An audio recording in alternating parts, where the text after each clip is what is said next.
Performing in Augusta felt very strange. I had to fight back emotions, realizing that my mother was there in a wheelchair with dementia, but she was able to respond to the music. She was clapping, she was singing. It was difficult because I had my first jazz piano teacher, Don Macy, sitting out in the audience. I had my first gospel piano teacher, Andre Clark, sitting not too far from him. My neighbors were to my left, behind me. They would come and support all of my recitals, all the way from the age of 5 years old, all the way up. They came to Howard University to visit me. My uncle, my aunt, it was priceless. It was, I really, words will never begin to describe the feelings that went through me standing there conducting my mentor, Wynton Marsalis, who I met in Augusta years and years before, with my choral group, singers from my entire life experience, whether it was at college or on the professional platforms, and just the fact that everyone was here at my home church in one place, in my hometown, the same place where I began. I was crying, yeah. Damien's father was a kind of man who embraced that which needs someone to do something without being thanked for it.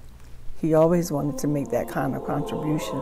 And I think possibly that's what caused Damien to be so delightful. He's always reaching out to help somebody else, to see to it that they get something too, without having to pay for it.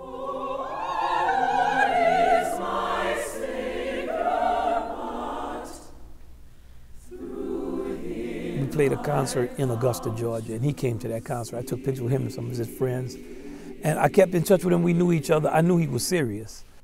And then when he was going to college, his parents brought him by my home. A couple of times I saw him, and I was always just encouraging him to take all the tradition he had and develop everything he had. Don't just go into classical music, or don't just go into jazz, but take the elements of the music and the tradition that you're in, because that tradition needs somebody to champion it that's going to be for real in it, and it will safeguard the integrity of it as a musician. It was difficult because gospel music was really associated with those who are supposedly uneducated.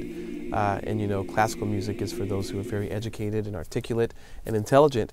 And I was winning classical piano competitions, and then the very next day I was at a church till 2 or 3 in the morning, you know, playing and clapping and, you know, there all night long. The first time I worked on Abyssinian Mass took me by surprise. I received a phone call from someone working at Jazz Lincoln Center, and they said, can you go by Wynton's apartment, and he wants to just ask some questions. He knows you're in the church and you have done a lot of gospel music. If you can speak to him about some of the vocal lines in the Abyssinian Mass. I remember going to his apartment and sitting at the piano, and we looked at the score, and he said, you know, Damien, what do you think about this line here? What do you think about this section here, and does this work? And what I began to do was actually sing the soprano part, the alto part, the tenor, and the bass. And he said, wow, I didn't know you sang. He only knew me, you know, for playing piano. And he said, can you go to one of the rehearsals and actually work with the vocalists from the Abyssinian Baptist Church?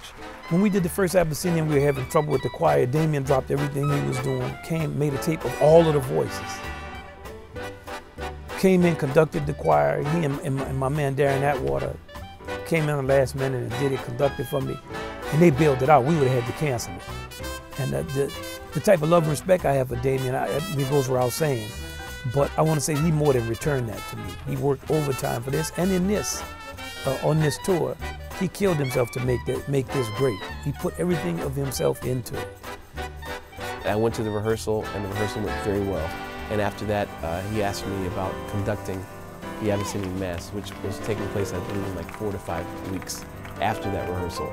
I wasn't afraid, but I was very aware the entire time, because it's very different standing on the stage with your mentor in their own environment at Jazz Lincoln Center in New York City.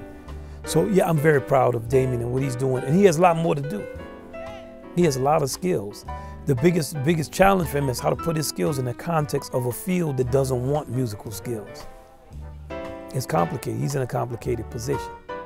because probably that field has experienced more decay even than jazz has.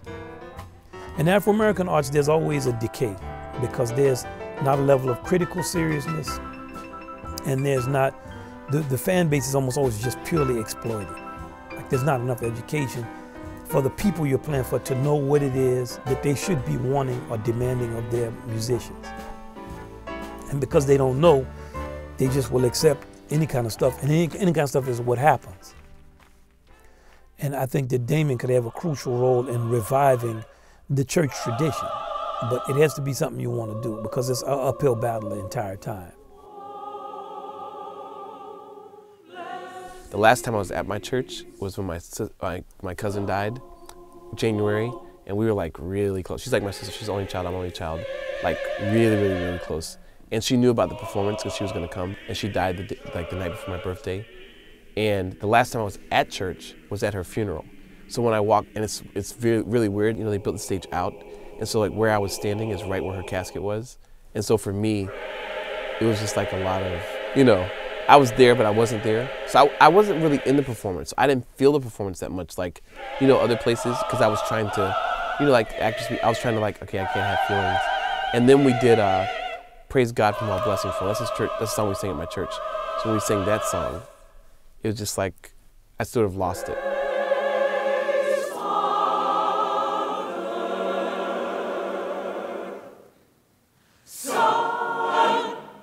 And so music has to be something, because heaven gets, you know, a great noise every once in a while. I don't know, some people might call it thunder, but whatever I call it, it's a noise, and he said so.